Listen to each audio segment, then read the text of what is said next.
For this mission, we wanted to provide some personal care products, hygiene products, with special focus on an often overlooked area, which is feminine care products and sanitary napkins for women in the shelter. So we had that, and we had deodorant, toothpaste, toothbrushes, soap, and also we had a few pieces of tarpaulin as well for people that may have lost, their roofs and so on.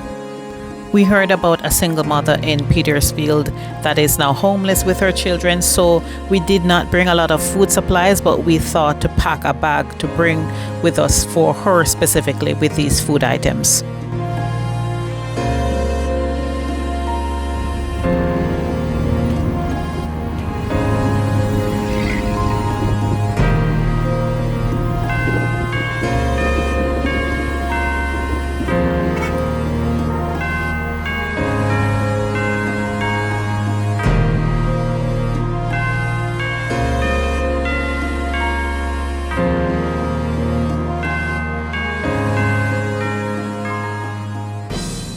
Our first stop was in Savannah Lamar, where we distributed some of the care packages to persons in need before making our way to Petersfield.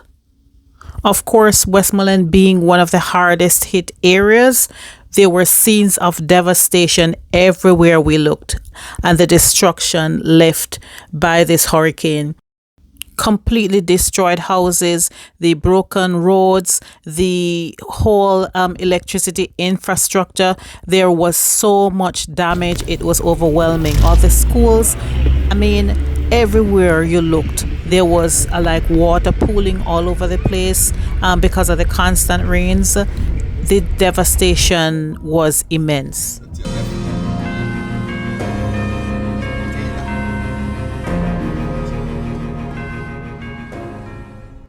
In Petersfield, we met up with Novlet, who has lost her home.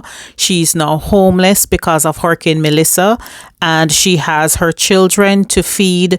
She is having a stall there where she's selling potatoes, fruits, and so on, and trying to make a living and trying to get back on her feet. And she was so entirely grateful for the food supplies that we got to her, which in that moment, we realized that this individual is going to need so much more help. She has suffered tremendous loss through it all, and she was smiling.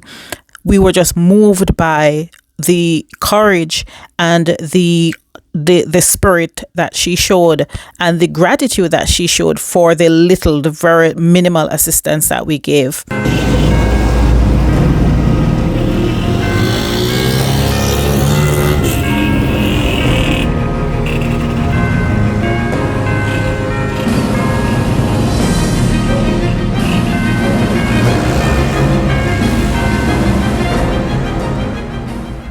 So I'm back at the hotel after a rough day in Westmoreland.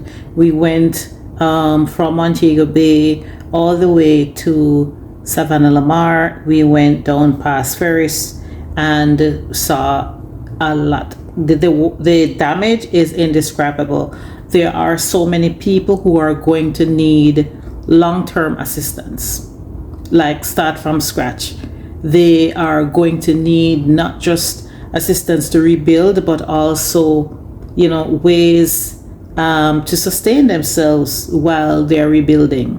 We met a young lady who she has 3 children, and her home was completely destroyed. She's now homeless. However, as Jamaicans are always trying to do their best, always pushing. So she still has set up a stall. She told me she didn't have the money to buy these things, but somebody trusts her the things, gave them to her on credit. She sells fruit and vegetables at her roadside stall.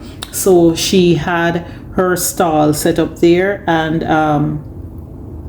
she's trying to make a little money to feed her children. So we stopped and had a talk with her, gave her some supplies. And, there we don't have a lot of funding. There is a lot of people in need. The need is tremendous. And we have limited supplies, but we helped who we could. We are going to continue our efforts in any way we can, and any support that we can get towards that, we're also grateful for. But we're going to continue to assist persons, to work with persons, and to offer some long-term support, particularly to people, families with children, especially single women with children, single mothers. They're going to need tremendous help, and so we want to put that on our agenda in the coming year to offer some more assistance to these people.